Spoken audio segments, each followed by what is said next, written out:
Hi, this is Zibby Owens, and you're listening to the award-winning podcast, Moms Don't Have Time to Read Books. And speaking of books, I have two of my own books coming out this spring and summer.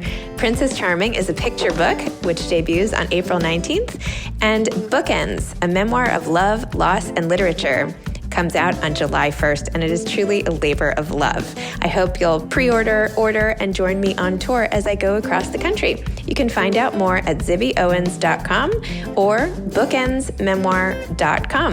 And you can follow me on Instagram at zibbyowens because I always post about everything. Enjoy the show. Qian Julie Wang is the author of Beautiful Country, a memoir. She was born in China and at age 7 moved to Brooklyn, New York with her parents. For 5 years thereafter, the three of them lived in the shadows of undocumented life in New York City.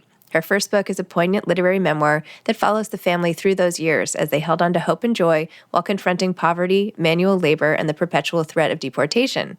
A graduate of Yale Law School and Swarthmore College, where she juggled classes and extracurriculars with 4 part-time jobs, she's now a litigator. She wrote Beautiful Country on her iPhone during her subway commute to and from work at a national law firm, where she was elected to partnership within 2 years of joining the firm. She is now managing partner of Gottlieb & Wang, LLP, a firm dedicated to advocating for education and civil rights. She believes that the first step to eradicating systemic barriers is affording underprivileged communities the quality of legal representation typically reserved for wealthy corporate interests.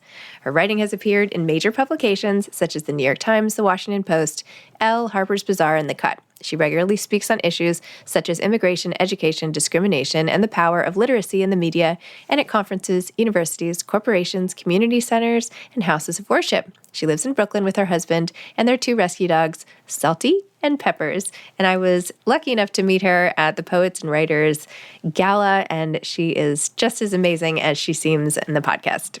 Hi there. How are you? It's nice to meet you. Good. How are you? Wonderful to meet you. Thanks for doing this. Your memoir was I'm sure you hear this all the time, beautiful. I shouldn't say beautiful since beautiful is in the title, but it really was a really beautiful memoir. So congratulations. I know you've gotten a bazillion accolades, but all well-deserved. Oh, thank you. I'm honored, and I'm a huge fan of yours, so I'm totally fangirling right now. Oh. Thank you, and also your color-coded shelves, which thank you. Yes. 74. Yeah, that was a COVID redo of the room, so thank you. Yes. Okay, well, I'm sure many of the almost 600 people listening have read your book, and that's probably why they're here. But just in case, could you please give the rare listener, perhaps, who hasn't read your book yet, a glimpse of what it's about? And I know you wrote in the book about how and what inspired you to do it, especially when you wrote it. But if you could talk about that as well, that would be great. Sure. So Beautiful Country is a direct translation of the Chinese word for America, 美国.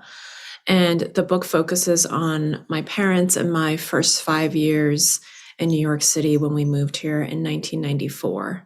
We lived in undocumented status for that time, and I went overnight from being the privileged child of professors to working next to my mother in the Chinatown sweatshop, making pennies per article of clothing and watching her stand in ice water in the sushi processing plant. And I wrote it really as a tribute to new immigrants, early immigrants, undocumented immigrants, and Asian Americans who are so often erased from our country's dialogue and national news. I always dreamed of writing this book because when I arrived here, I learned early that to throw off suspicion about my immigration status, it was imperative for me to learn to speak English perfectly and fluently. And so I threw myself into the library and read as many books as I could. But of all the books that was available then in the 90s, there were none really talking about undocumented immigrants, and there were only a handful that represented Asian American experiences. So I remember turning to my mother and saying, why aren't we anywhere in the books? And she never failed to tell me that I would be one to write such a book that I would need. But I kind of put that dream off for a bit and pursued law and really needed, I guess, a sense of safety, financial security, and immigration safety. But in 2016, when I finally became a naturalized citizen, some 22 years after I first arrived here. That was when I realized that I then had a profound privilege and thus responsibility to share my experiences, because they weren't just mine. They belonged to a vibrant and expansive community, a community that is often silenced, especially during that particular election, but throughout most of American history. Wow. Well, you did a really amazing job painting the picture of what you were like as a little girl, what it was like before you came over, the flight where you were on the plane with your mom, which, by the way, I was sort of having a panic attack on your behalf as you're sitting next to your mom, trying to transfer flights and all this stuff as a young child. Like, I don't even trust my kids to go to the bathroom on an airplane by themselves. And there you were sitting there, and your mom is essentially passed out because of her intense motion sickness. And you have to navigate getting her off the plane and a wheelchair and connecting flights and getting to America and not speaking the language. And just as like an introduction to this terrifying new world, that moment and the emotions that you evoke in writing that scene were just so overpowering, and it immediately just made me want to be like, oh my gosh, this poor girl, let me like give her a hug, and oh my gosh. And then of course that was just like the prelude to everything else to come. So I don't know, the way you immediately drew the reader in and evoke emotion like that, I mean, that's good writing. That's what that is. So thank you so much. Yeah, I really wanted to render from the first page the experience of an immigrant child where she is put in a position where she has to almost take care of her parent. And that is so common.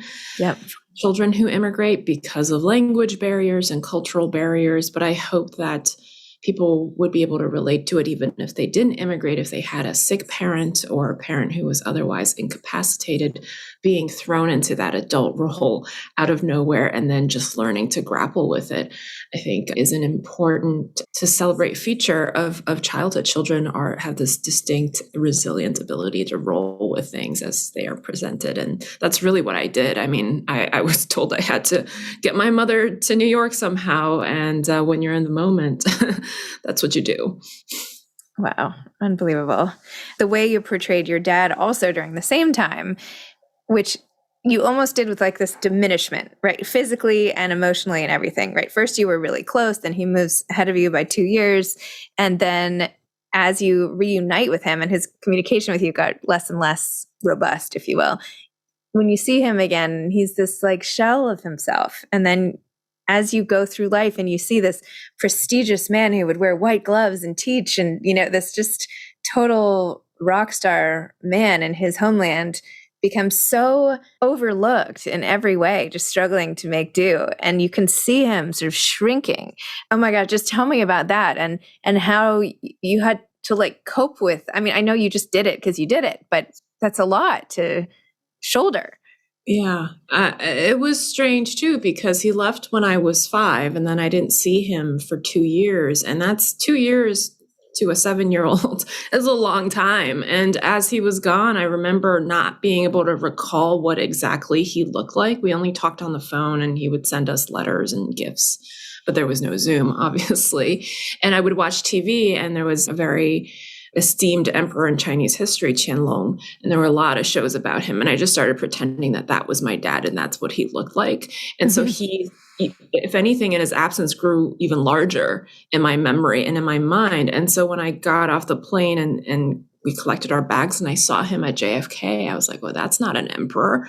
That's not even the dad I remember, because I also got taller. So he seemed smaller. He wasn't eating that much. So he was kind of this really, truly a shrunken version of himself. And more so than physical features, it was how he carried himself. It really did seem like he had been beaten down and kind of shell-shocked. And I remember one of the first things he told me when I got here of how things worked was that he said I was a full man, at least in China, despite that I was from a dissident family and prevented from teaching real history. I was a full man. People treated me like a full man. In America, because I am Chinese and because I am Asian, I am half a man because I am seen as weak, and people assume that they can take advantage of me. And I never for all those years, I didn't quite understand what he meant. I only knew my own experience as a little girl. But looking back, God, what a blow that must have been to a professor in his 30s to arrive here and all of a sudden face this diminution in status and regard and not at all be prepared to deal with it. And your mother too. I mean, she was a published professor in math and physics or something crazy. I mean, and next thing you know, like you go, and you show us as you go there to watch her sort of hunched over to become one of the, I can't remember what word you used, but it was something great that I can't think of because. Mantou, yeah. Like a steamed bun, yeah. Yeah, who, like these hunchbacks, right, over this sewing machines and how identity is essentially stripped away, right? Because that's really what's happening in these giant places that you describe, whether it's the sewing or the horrific sushi freezing cold. I mean, I was cold just reading about how cold you all were and the effects of that on skin and everything in the sushi. I like feel terrible eating sushi ever again after reading this whole thing. But anyway, but what happens is like, who are they? All the amazing parts about them are gone, and they're valued what? For their fingers, for their ability to gut a fish, and what about the rest of them? This brilliant intellect that they have, and the personality and everything. And it's not just them. It's like, I mean, it's almost like a prisoner. It's like a prisoner situation, really, where you become just one of the masses, essentially, right? Yeah. Yeah. But prisoners are given a place to live and some food. So in some ways it was more challenging. I think, my parents just had to eviscerate that intellectual part of themselves because I could see it when the intellectual woke up and thought, what am I doing here? I could see it in my mother very clearly. This is not my life. I'm a published professor. I'm developing advanced computer science at its earliest days. What am I doing here? It was this look of like trapped terror. And so in the book, I try to show how they kind of deadened themselves a little bit. Yeah. I saw parts of them kind of go away, and I think they had to. I mean, what choice did they have to survive? And the funny thing is, I mean, I really admired my mother. I still admire my mother. But as a child, I saw her as this regal, poised, tall and brilliant woman, and she would just almost float from lecture hall to office and kitchen and seamlessly just take care of everything. And on the plane, I started to see, she's vulnerable. She has weaknesses. I have to take care of her. And she kind of lost a little bit of that godlike quality that so many children attribute to their parents and especially their mothers. But I remember looking at her at the sweatshop and at the sushi processing plant, and I could still see a bit of that regal spark in her. Some of it was dimmed, but it wasn't completely removed. And as long as I saw that little spark, or when she was working at the warehouse and she got so angry at her exploitative boss that she spat in his cup, like that spark showed itself to me in many ways. And it told me that my mother was still in there and that we would be able to make it out. And that was just temporary. And then she could be her floating regal self again. And I really can't overstate the influence that my mother had on me in those years, the ability to kindle that hope and that ability to dream and believe that things were temporary. It really got me through all of the experiences that we were thrown into. I mean, it's not so dissimilar to, I mean, I know we're here with the Streicker Center today, but in the Holocaust and some of the work camps, or even in the movie, like Life is Beautiful, right? With they have to disguise the camps for the little girl or something, right? It's the power of parents to get through whatever they have to get through is to make sure that things are okay for their kids. It's really like this elemental sort of evolutionary instinct, right? Which you see so clearly in your parents and their willingness to fight and do whatever they can. I mean, it's very powerful, very powerful story. And so much trauma too. I mean, to witness and like, how do you go from that and that survival? And, you had a moment where you were describing this gaze of your dad's, right? Where he would sort of stare off into space and he would be inaccessible for that moment.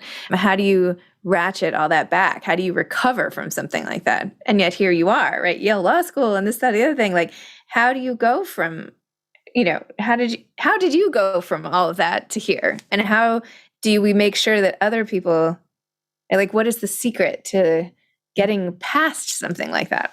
I think people often talk about trauma as if it were an antithesis of empowerment and insight. But my book is as much a tribute to childhood and family as anything else. And I don't think anybody gets through childhood without trauma. It's just not possible. It's a part of growing up. And part of growing up and reclaiming your power, or claiming your power, as it were, is understanding that trauma, understanding the effect of what happened to you so that it no longer becomes something that happened to you, but something that you've made sense of. And so I wouldn't say that going to Yale Law School, clerking on a fancy court, or working in a fancy office defined my ability to heal from that. I thought that it would. I for most of my adult life thus far, that's all I chased. I chased prestige and status and security. I thought once I made X number of dollars and got these fancy degrees, then I would be healed and the past would no longer be with me and I would never have to worry about it again. And so for all of those years, I never talked about what happened. My parents and I were just like, it's fine now. We don't need to talk about it, right? What's the point of rehashing those wounds? But I think, as we all know, when we let a wound just fester, ignored, it only gets worse. And when I was in those fancy spaces, I started to get a sense that I was just running away from things and acting a role rather than being who I actually was. And it wasn't until, and I have to say, those things were helpful to me in that they did give me the security and resources to go into therapy and feel safe enough to look back into the past and read my childhood diaries, which was something that was really eye-opening to me. I copiously wrote down the details of my life as a child. I was really inspired by Harriet the Spy, and I wanted to solve a great big mystery in New York, and I couldn't find a mystery. But so that meant that I just had these diary entries of just mundane details. Like, people ask me, how do you remember that your classmate ate a strawberry shortcake popsicle every day? I was like, well, because it was in every other page of my diary. I was so angry that I couldn't have one. Finally finding the courage to open up those diary entries that my mother saved through all of our moves and years. Because she said, one day you might want to have this. And being able to bring back to life that little girl and everything that she grappled with, everything she was thrown into, and everything that she was many of the things that she was afraid to even put down on paper. Like, I didn't once write down in my diary, "We are undocumented, I am scared," right? That's not what I wrote, but I wrote in rants and fits and what I observed of, like, I saw a cop around the corner, so I turned and walked the other way, things like that. And really being able to feel in my heart what that little girl was going through and did not feel safe to feel. It was decades of bottled emotions that was just locked and taped down. And once I opened that and embraced everything she felt, everything she did, the good and the bad, like playing nasty pranks on people, all the joys that she faced, getting a Tamagotchi, going to McDonald's, and in addition to the fears, it wasn't until I was able to experience that full slate of emotion and experience that I felt, I'm really understanding myself, I'm really understanding my life and who I am, and I'm really claiming all of it. It wasn't until then that I felt that I had true integrity and authenticity, because if you're not able to be honest about yourself, if you're not able to accept yourself for everything you are, then there's no way that you're able to accept anyone else. And that was something that I noticed in my early adulthood, that because I had this major secret that I never gave voice to, there was a natural wall to intimacy. No one could actually get to know me because they wouldn't know why I was, I would go to the supermarket and buy a ton of food for no reason, even though I had a ton of food at home, this inclination to just like hoard food because I had once been very, very hungry as a child. And there were all these things about me that as I learned, like, yes, you've been hungry as a child. Yes, you're afraid that you're going to be hungry again. You might always be afraid that you're going to be hungry again. Once I was able to say that to myself, and then once I was able to say that to someone outside of me, that need to cling to things and secrets dissipated. And in lieu of building those walls, I was able to build security and connections and being open with myself, and in turn learning so much about how everyone has secrets like this. I mean, I thought I was singularly bad and illegal, and only I had secrets like this for most of my life thus far. And it wasn't until I began speaking about it that I learned that regardless of your circumstances, as a child, you learn there are things about you that are unacceptable. And those become the things that you guard, and those become the barriers to building true connection with the world. Wow.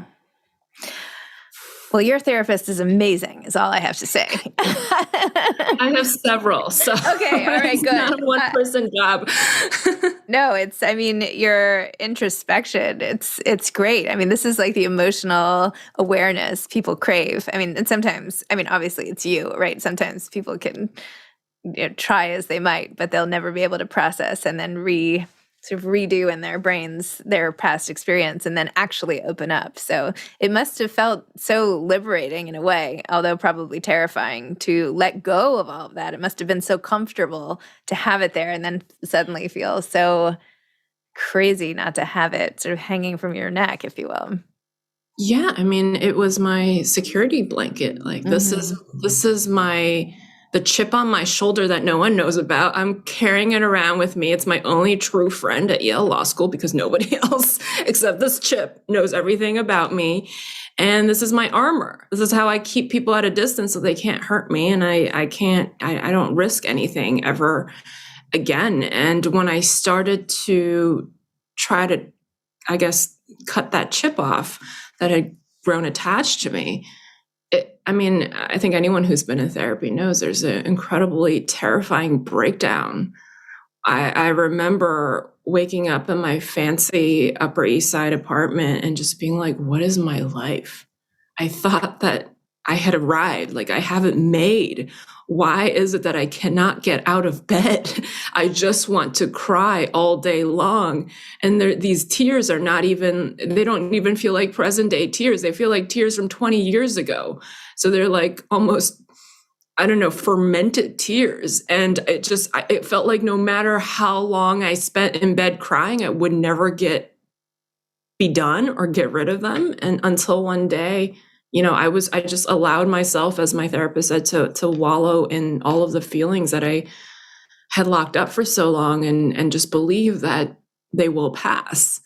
And they did. And the next day was the first day of the rest of my life of being myself. And it took a lot of practice to even let people in on small details of my life, like that I had been born in China was not something that I readily told people.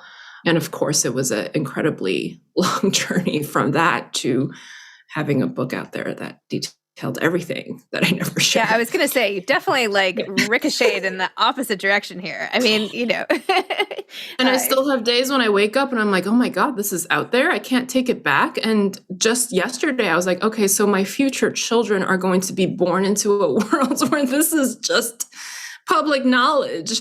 And I just never appreciated what an act that would be. And for, all of September, I just felt incredibly exposed. Mm-hmm. Like I was naked on the world stage. And I still have moments where I feel like that. But the connections that I've gotten, the people from the undocumented community, the Asian American community who have reached out, that has meant the world to me. They say that they now see themselves on a shelf in a bookstore, in a library. That's everything I dreamed. So it's truly an honor. Well, I hate to throw around the word brave because it's so trite when it comes to memoirs and whatever, but there is this stoicism required in sharing so much so intimately and doing all that work to get yourself to this place. So anyway, bravo to you. I mean, I know you know that, but not for the book necessarily, although it is amazing, but more for the fact that you got yourself to this place where you're comfortable with all of it and can live a totally different life. Like you easily could have gone on sheltering yourself from all those raw emotions and just like, right? You could have just gone on like that. Many people do. Yeah, I was looking down the barrel of that, and I saw that it was not the life that I wanted to sign up for.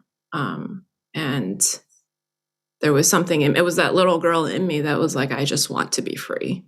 And freedom to me, I had gotten to a level of privilege where freedom to me was not just money and housing and food, although those were important still, but emotional freedom, psychological freedom, and being able to confront all the fears that I had been running away from. I just felt like I would be running forever if I didn't turn around one day and say this stops with me, because it wasn't just my experiences. It was also generational trauma that was passed in my blood from my parents' experience in the Cultural Revolution and from their parents' experience as being intellectuals and writers in a country that very much valued censorship more than anything else. And I really did not want to continue passing that down. And I'm sure I'll mess up my future kids in some way, but it'll be entirely new.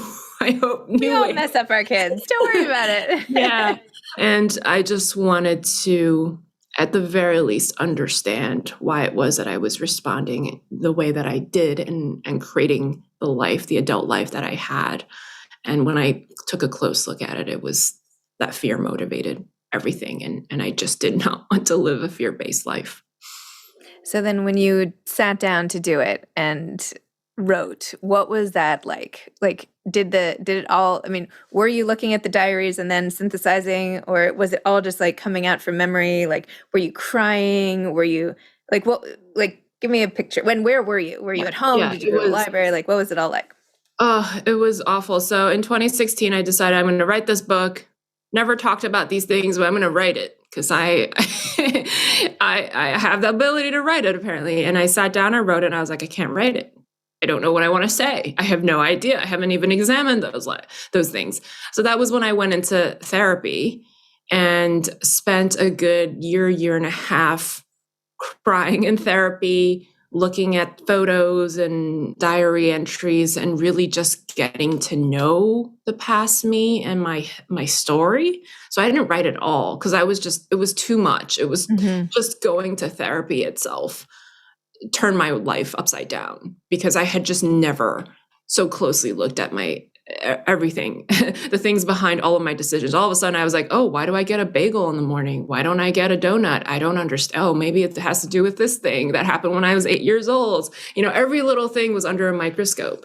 And then finally I felt ready. I mean, I was still in therapy, but I felt like I had gotten to this point where I had not only embraced the happy memories, but also was able to step into the sad ones, that I felt ready to start writing. But I was working 80 hours a week trying to make partner. I just didn't have time. So again, I would come home at like 2 a.m. And after sitting all day in front of my work computer, sit in front of my personal computer and just be like, you're writing now. And I'd just be like, I can't write. I'm so tired. And there would be times where I fell asleep on my laptop. But one day I was on my way to work on the subway, and everyone who lives in New York here knows that the subway has a lot of delays. And I was stuck between stations, and there was the announcer came on with a dreaded announcement that we were being held by a signal delay. And I was like, shoot, I have so much to do. And I'm just sitting here. I can't even call my clients. I can't, review briefs. There's nothing I can do. And then I looked at my hand and my phone was in it. And I was like, well, I have a notes app. So I started writing the book in my notes app. And somehow that format also liberated me, because it didn't feel quite like I'm sitting in front of a keyboard writing with a capital W. I'm just typing notes like a grocery list of memories that I want to hang on to or that I want to pass down, to my great grandchildren one day when I'm gone. And that format gave me the freedom to be truly honest, because when I came upon times and memories that I said, I can't share this. What about my parents? They're not going to want me to share this. I told myself, first of all, it's just a silly document in your phone. No one sees it. You'll never finish a book, because what do you know about writing a book? And this is for people, our descendants, when I'm dead. No one will see this while I'm alive. And of course, that became a huge lie because many people have now read it. But it was what I needed to do to find that emotional truth and put it on the page. And yeah, there'd be times on the subway where I'd be typing and just bawling, describing the sushi scenes where it was really difficult. Just be bawling. And then there'd be times where I would be typing and laughing. That joke that that riddle that my mother told me when she was learning to cut hair at the watermelon, like that had me laughing out loud. I was that weird person in the subway just laughing to herself. And that experience, that range of emotions showed me that there was, so often what we paint as trauma is not just that, it's also the key to our joy and our empowerment. And it really showed me how resilient and strong my family and my parents are. Yeah. And having that contained period of time. I mean, I'm sure you have your own pieces of writing advice, but this is one that I give a lot. Assigning a bucket of your day to writing and then just not worrying about it after was the most liberating thing I could have done. Because once I stepped off the subway platform, that was my lawyering time. I didn't need to worry about the book. I didn't need to feel guilty that I wasn't writing the book, because I had designated periods in my day where I would be focused on the book and only the book. And the rest of my day, I could live my life. And it was a way that truly freed me up to write the most authentic book I could while still being a lawyer. Wow. Amazing. That's beautiful. I can't believe it. I feel like there should be, like a video clip of like all these people on the subway, and the subway, like, and then like it swings over to you and you're just like typing on your phone, and then it's like future memoirist, award-winning, whatever, because you don't know what everybody's doing, right? You don't know what you're just looking at people. I mean, and this sounds so obvious, but it's just like with every story, it's like you just don't know what the people all around you, especially here in New York. And I guess you're here. We could have like done this in person. I wish we were all at the Streicker Center, by the way. That would be great to go back in person. But you don't know what people are thinking, feeling, writing. I mean, it's amazing. The person sitting next to you could be doing.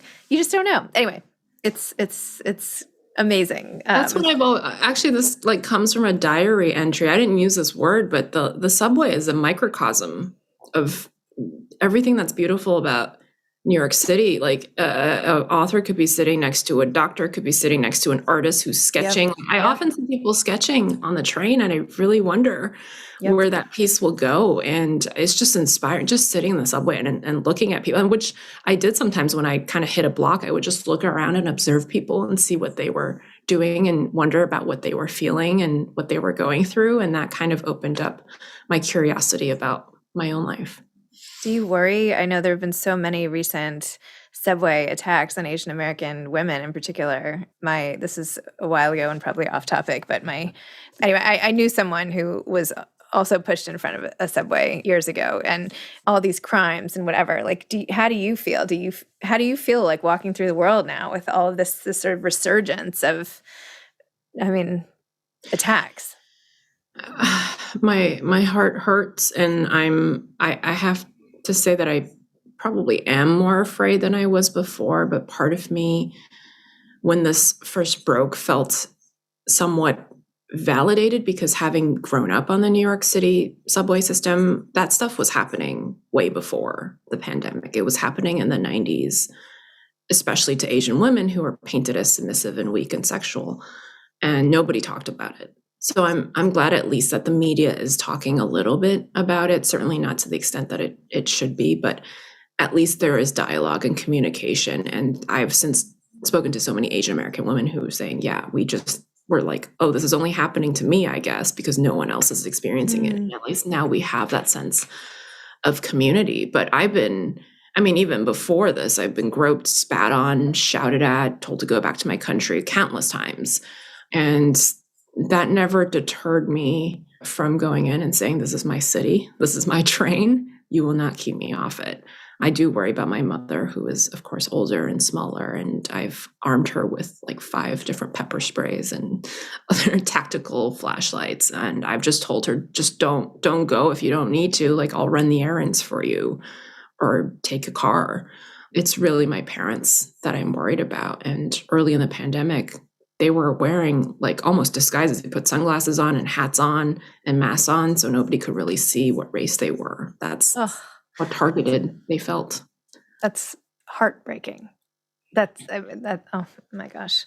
Especially knowing your parents the way I don't really, but that I feel like I do, having read your book. I mean, that it would fast forward to this. How does your family feel about the book?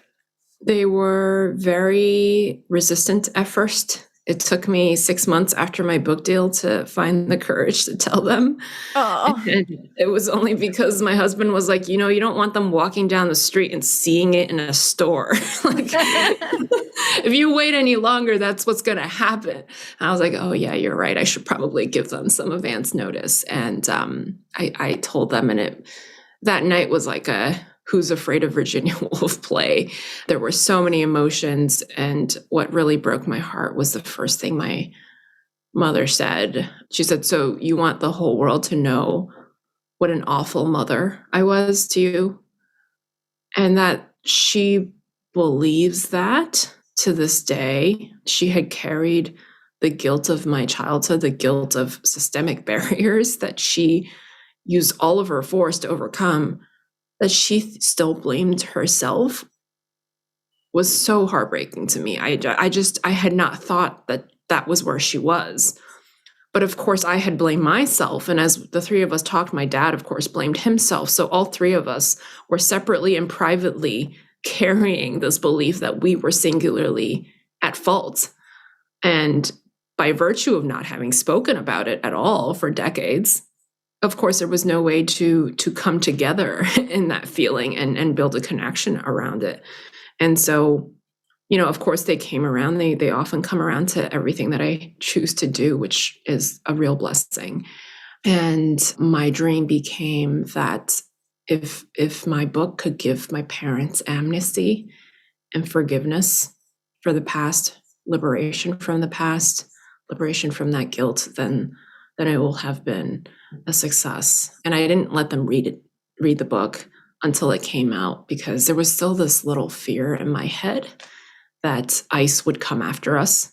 And I had this countdown on my phone to the days to my book release. But in my mind, it was also like countdown to when we might be, deported for some by some mechanism, even though we were all documented. And I didn't want them to have that fear. I didn't want them to know what details I provided so intimately, so that they would then become afraid of people coming after them. So I thought if I gave them the book on the day it came out, at least there would be no counting down. They'll see, either ICE is here or it's not. And I knew rationally that ICE was not going to come after us, but there's also that, emotional feeling deep down. So anyway, I gave them the book the day, it was Rosh Hashanah, actually. I had spoken at Central Synagogue and we went to lunch and I gave them each a book. And I always do this. I had no idea it was genetic. I always read the very last sentence of any book first. I don't know why I do it. My dad apparently does the exact same thing. He flipped to the very last page, which was the acknowledgments, and he read the last sentence, which was thanking him and my mom for giving me everything when they had nothing. And he said, oh, I like this book. This is very well written. My mother immediately burst into tears just seeing my name on the cover. And they confessed that they didn't know if they would have the courage to read the book at all, because it was the hardest years of our lives and they didn't know if they could go back there. But of course they did. Curiosity got the best of them. And later that day, my parents reached out and said that they cried every page, every single page, the happy pages, the sad pages, but they also felt liberated because there's nothing that they're running from anymore. There's no secret that they're burying. We have made the story ours, finally. And they realized that I didn't blame them, which I think was a big fear that I'd been carrying my whole adulthood. Yeah, so my dream had come true. I thought I'd imagined it, but my father said there's nothing I am afraid of anymore, which to hear that, given his life, just meant the absolute world to me. Wow.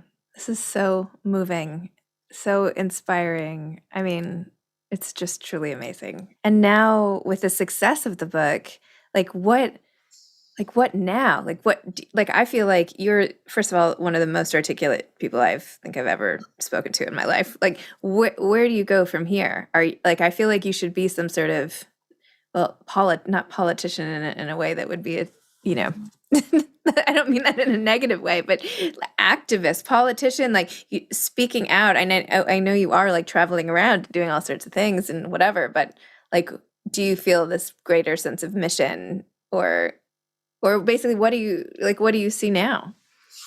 I do feel a greater sense because the more I talk to people around the country, the more I see that the very things that my parents and I faced almost 30 years ago now are still happening. It's the same systemic barriers. Nothing has really changed. Even my life has materially changed. So it just gives me all the more inspiration to keep forging ahead. So I left my big law firm and opened a firm with my husband, who's also a lawyer, and we focus on representing immigrant families and families with children with disabilities and in securing the educational accommodations that their children need, whether it's language support or support for learning disabilities, and whether that's improved support within the public system or placement in a private system and funding for that. So it's been incredibly inspiring to meet these children and these families. Most of them are single parent households, just trying to get by. Many of them don't speak much English, and just feeling connected kind of to my own inner child, the child that I was, gives me more compassion and ability to see the realities of these children who are still very much facing some of the educational barriers that I was. But I feel like nothing I do can ever be enough. And so my mind is constantly kind of running through what else in terms of advocacy. I have gotten into political advocacy and activism, meeting with senators and representatives to push for, whether that's funding for undocumented workers or more mental health support for the Asian American community and those that live amongst the Asian American community. I think for the first time, I don't have a 5-year plan. I don't have a track. I'm not chasing anything because I'm not running from anything. It's just what the community inspires me to do and what I feel called upon to do. I'm also working on a second book, which is a novel about Asian American women working in big law firms in New York City. I just needed kind of a breather. A lot of people have asked me if I'm working on a second memoir, which I may be down the line, but I kind of needed a breather and kind of that freedom to make some things up and have more fun with it. And most of all, my parents are very relieved that I'm working on fiction. They're like, good, go write science fiction or fantasy. That would create anything that's not a memoir again. Yeah, so it's been really fun exploring that as well. And yeah, I've had several full circle moments. I've gone back to speak at PS 124. Some of my fellow classmates are now teachers there, which it's so beautiful. I've gone back to Chatham Square Library and spent a lot of time speaking to the librarians. I will be speaking at a conference for undocumented students from all over the country who are being brought to Swarthmore where I went to college. So the conference is providing funding for all of these students to come together and build that sense of community. So all of those things have been just so incredibly special. And the ability to kind of travel across the country and meet people in all pockets and communities and hear their stories has just made me, I think, a more empathic person, a fuller person with a better understanding of how things vary and don't vary so much across America. Well, I'm voting for you for president. That's it. You have my vote. I don't even know what you believe in, but I'm in. Wow. Well, I know there are a million questions, and I'm sorry I ran over with just the interview part of this, but I could listen to you forever. You're a really captivating speaker and amazing. Thank you so much. Thank you for your time. Take care. Bye-bye. Hi, I'm Zibby Owens, and you're listening to the award-winning podcast, Moms Don't Have Time to Read Books. If you like this podcast, you will love my new anthology called Moms Don't Have Time to Have Kids. Check it out, and you'll hear from 49 authors about all sorts of things moms don't have time to do. All the authors have been on this podcast. Also, check out my TikTok @with Zibby and Tracy, my other podcast, Sex Talk with Zibby and Tracy. Check out Moms Don't Have Time to Write on Medium. And of course, my new publishing company called Zibby Books. And now back to our daily author interview site and a quick hello from some of my kids. Hi. Hi. Hello. Enjoy the show.